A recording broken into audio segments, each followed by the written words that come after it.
Have you ever faced a problem that made you want to give up? Have you ever felt like no matter what you do, things just don't move fast enough, don't go your way, don't happen when you need them to?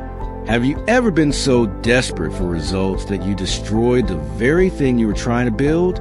I'm the Cosmic Sage, and today I'm going to tell you about a young man whose impatience cost him everything he'd worked for, until one devastating loss taught him the most powerful lesson he'd ever learned. That patience isn't about doing nothing. It's about trusting that your efforts will bloom at the right time. And when he finally learned that lesson, everything changed. Stay with me until the end. Because if you've ever felt like giving up because things aren't happening fast enough, this story will change how you see challenges forever. But before we ride, if you're new here, hit that subscribe button right now. Every single day, I bring you stories that'll teach you wisdom the world forgot. And if you've been riding with me, show love with that like button. Drop a comment. Where are you watching from? What's one thing you've been too impatient about? Now let's get into it. The year was 1881, and the town of Green Valley sat in the Colorado Territory, surrounded by rolling hills and fertile farmland. Living in that valley was a 26-year-old farmer named Lucas Bennett. Lucas was kind, honest, hardworking. He had all the qualities of a good man, but he had one fatal flaw. He was unbearably impatient. He wanted quick results in everything. If he planted crops, he expected them to grow faster than nature intended. If he started a new technique, he wanted to master it overnight. If things didn't go his way immediately, he'd lose his temper and make rash decisions. His father had warned him many times before he passed. Son, patience is a foundation of success. Without it, you'll destroy everything you build. But Lucas never really listened. He thought patience was just another word for wasting time. Here's the first lesson, friends. Impatience feels like ambition, but it's actually fear disguised as action. The Roman philosopher Seneca wrote, "He who is brave is free, but impatience is the opposite of bravery. It's the fear that if you don't force it now, it will never happen." Lucas was about to learn this the hardest way possible. One autumn day, a wealthy merchant from Denver rode into Green Valley. His name was Harrison Stone, and he announced he was looking for a reliable farmer who could grow premium wheat for his growing food company. The contract was worth more money than most farmers made in 5 years. Lucas's eyes lit up with excitement. This was his chance, his big break. He approached Harrison immediately. "Mr. Stone, I'm your man. I'll grow the best wheat in the territory. I guarantee it." Harrison studied him carefully. "How soon can you deliver?" 3 months. Lucas said confidently, "I'll have a full harvest ready in 3 months." Harrison raised an eyebrow. "That's ambitious. Most farmers say 4 to 5 months for quality wheat." Lucas smiled. "I'm not most farmers. I work harder and faster." Harrison nodded slowly. "Very well, 3 months. But the wheat must be premium quality. If it's not, there's no deal." They shook hands, and Lucas practically ran back to his land, his mind racing with plans. He was so excited he could barely sleep that night. This contract would change his life. He'd be able to expand his farm, buy better equipment, maybe even hire help. But there was a problem he didn't see coming. Here's the second lesson. When you're in a hurry, you don't see the obstacles clearly. Impatience makes you blind. The ancient Chinese philosopher Lao Tzu taught, "Nature does not hurry, yet everything's accomplished." Lucas was about to learn why nature doesn't hurry. Lucas threw himself into the work with intense energy. He prepared the soil, bought the best seeds available, and planted them immediately. For the first 3 weeks, everything seemed perfect. Little green shoots appeared, and Lucas's heart swelled with pride. "See? I told him 3 months. This is going to work." But then the weather changed. Heavy rains came. Not just a day or two, a week of constant, pounding rain. The soil turned to thick mud. Some of the young wheat stalks began to bend under the weight of the water. Lucas panicked. He ran to his field in the pouring rain, shouting at the sky, "No, not now. I don't have time for this." His neighbor, an old farmer named Samuel who'd been working the land for 40 years, came over with a calm expression. "Lucas, settle down. It's just rain. The wheat will be fine. Give it time to adjust." Lucas shook his head frantically. "Time? I don't have time. The merchant is coming in 3 months. If this wheat doesn't grow fast enough, I lose everything." Samuel said gently, "Son, you can't rush nature. The wheat grows at its own pace." "Then I'll help it grow faster," Lucas said, his jaw set with determination. Samuel's eyes widened with concern. "Lucas, don't do anything foolish. Sometimes the best thing to do is nothing. Just wait." But Lucas couldn't wait. Patience felt like giving up, like losing control. So he did something catastrophically stupid. Here's the third lesson, and pay close attention. When you try to force growth, you kill it. Marcus Aurelius, the philosopher emperor, wrote in his meditations, "You have power over your mind, not outside events. Realize this, and you'll find strength."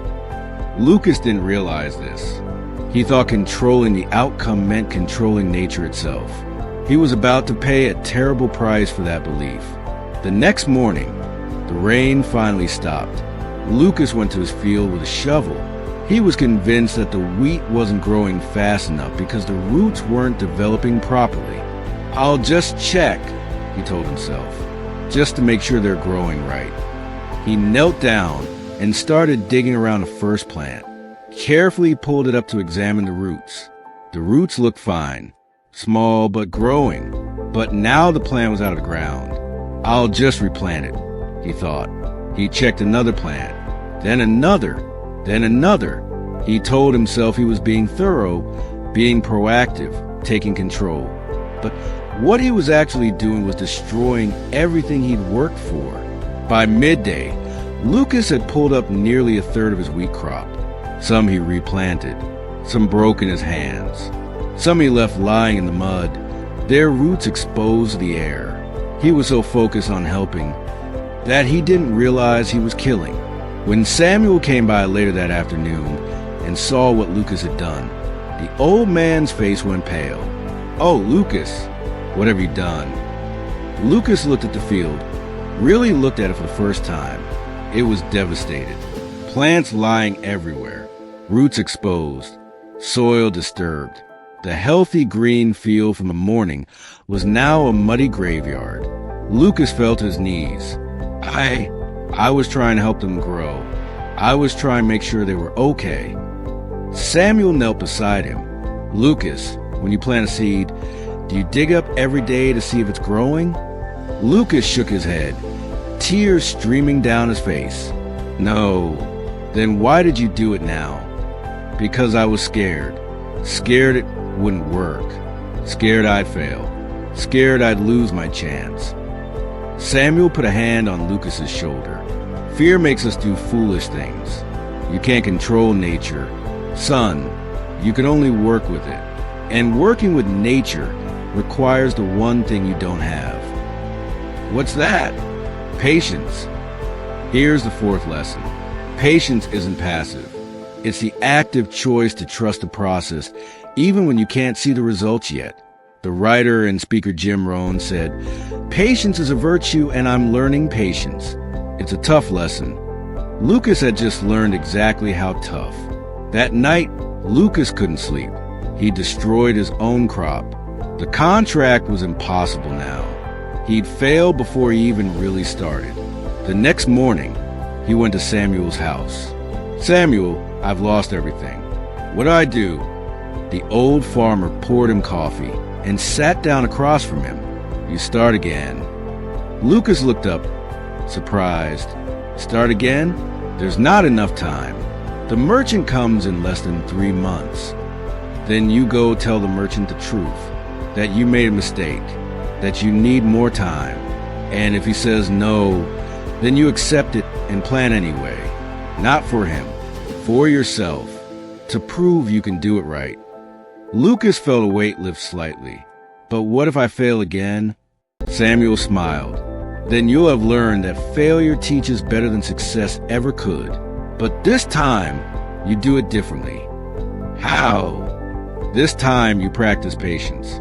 You water the wheat and then you leave it alone. You don't check it every day. You don't pull it up to see if it's growing. You trust the process. Lucas took a deep breath. I don't know if I can do that. You can, because the alternative is living with regret for the rest of your life. Here's the fifth lesson. The pain of discipline is temporary. The pain of regret lasts forever. Benjamin Franklin, one of the wisest Americans, said, "He that can have patience can have what he will." Lucas would have to learn patience, or he'd have nothing. Lucas went to see Harrison Stone that afternoon. It was one of the hardest things he'd ever done. "Mr. Stone, I need to be honest with you. I made a terrible mistake. I destroyed my wheat crop because I was too impatient. I can't deliver in 3 months." Harrison's face remained neutral. "So you're telling me the deal is off?" "I'm telling you I failed. But I'm also asking for a second chance. Give me 6 months. I'll grow the best wheat you've ever seen. Not because I'm rushing it, but because I'm doing it right." Harrison studied Lucas for a long moment.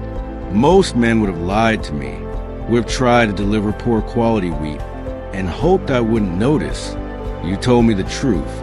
That takes courage. He paused. 6 months. But Lucas, understand this. If you fail again, there won't be a third chance. Lucas nodded. I understand. And thank you. As Harrison rode away, Lucas felt something he hadn't felt in weeks. Not excitement, not ambition. Peace. The peace that comes from accepting you can't control everything. You can only do your best and trust the timing. Lucas started again. New soil, new seeds, new approach. But this time, everything was different. He planted the wheat with care. He watered it according to schedule. And then he left it alone. When rain came, he didn't panic. He trusted that the wheat would adapt. When the sun was hot, he didn't fuss. He trusted that the roots were growing deeper to find moisture. When weeks passed and growth seemed slow, he didn't dig anything up. He trusted the process. It was the hardest thing he'd ever done. Trusting instead of controlling. Waiting instead of forcing. Some nights, he'd wake up with the urge to go check the field, to make sure everything was okay. But he'd remember Samuel's words. You can't pull the roots every day to see if they're growing. So he'd take a deep breath, say a prayer, and go back to sleep. Days turned into weeks. Weeks turned into months. And slowly, quietly, beautifully, the wheat grew. Not on Lucas's timeline, on nature's timeline. When harvest season finally arrived, Lucas walked into his field at dawn. The wheat stood tall and golden, swaying gently in the morning breeze. It was the most beautiful thing he'd ever seen. Not because it was perfect, but because he'd learned to trust. Harrison Stone arrived on schedule. When he saw the field, he stopped his horse and just stared. Lucas, this is exceptional. This is exactly what I was looking for. Lucas smiled. Thank you, Mr. Stone. I learned something important while growing it. What's that? I learned that patience isn't about doing nothing. It's about doing what needs to be done, and then trusting that nature will do the rest. Harrison nodded. Then you've learned the most valuable lesson in business and in life. The contract was signed. Lucas became Harrison's main supplier. But more importantly, Lucas became a different man. Years later, young farmers would come to Lucas asking for advice. Mr. Bennett, how do you stay so calm? How do you not worry when things go wrong?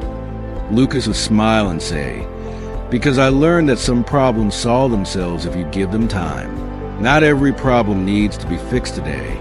Some need to mature like wheat in the field. He'd share his story of the destroyed crop, of the lessons Samuel taught him, of the peace that came from patience. And he'd always end with the same words. If you plant impatience, you'll harvest regret. But if you plant patience, you'll harvest peace. Now, friends, let me bring this truth into your life right now. When life feels hard and nothing seems to move forward, don't rush. Don't let frustration control your mind. Let me give you real examples of people who learned this lesson and changed the world.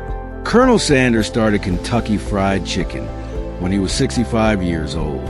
He was rejected over 1,000 times before someone said yes. If he'd been impatient, if he'd given up after rejection 50 or 100 or 500, we wouldn't have KFC today. But he had patience. He trusted the process. J.K. Rowling wrote Harry Potter while struggling as a single mother. The book was rejected by 12 publishers. If she'd been impatient, if she'd given up and tried to force a different story that publishers might accept faster, we wouldn't have the Harry Potter we know. But she had patience. She trusted her vision. Bamboo takes 5 years to break through the soil. 5 years of watering something you can't even see. Most people would give up, but then in year 6, it grows 90 feet in 6 weeks. That's the power of patient, consistent effort. The pattern is always the same. Good things take time. You can't rush growth. The ancient philosopher Confucius said, "It does not matter how slowly you go as long as you do not stop." Now, let me make this practical for your life today. Maybe you're building a business and you're frustrated because it's not growing as fast as you want. You see others succeeding quickly and you think you're doing something wrong. But maybe you're not doing anything wrong. Maybe you're just in the underground phase, like bamboo. Keep watering. Keep working. The breakthrough is coming. Maybe you're trying to heal from something, a broken relationship, a loss, a trauma, and you're frustrated because you're not over it yet. But healing doesn't work on your timeline. It works on its own timeline. Be patient with yourself. Trust the process. Maybe you're learning a new skill and you're discouraged because you're not good yet. You see experts and think you'll never get there, but they weren't experts on day one either. They had patience.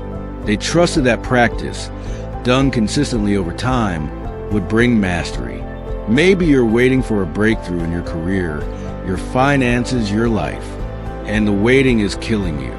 You want to force it to make it happen now. But what if forcing it would destroy it? Like Lucas pulling up his wheat. What if the best thing you can do is keep working, keep preparing, and trust the timing? Here's what the Roman poet Ovid knew 2,000 years ago. Patience is bitter, but its fruit is sweet. Waiting is hard. Trusting is hard.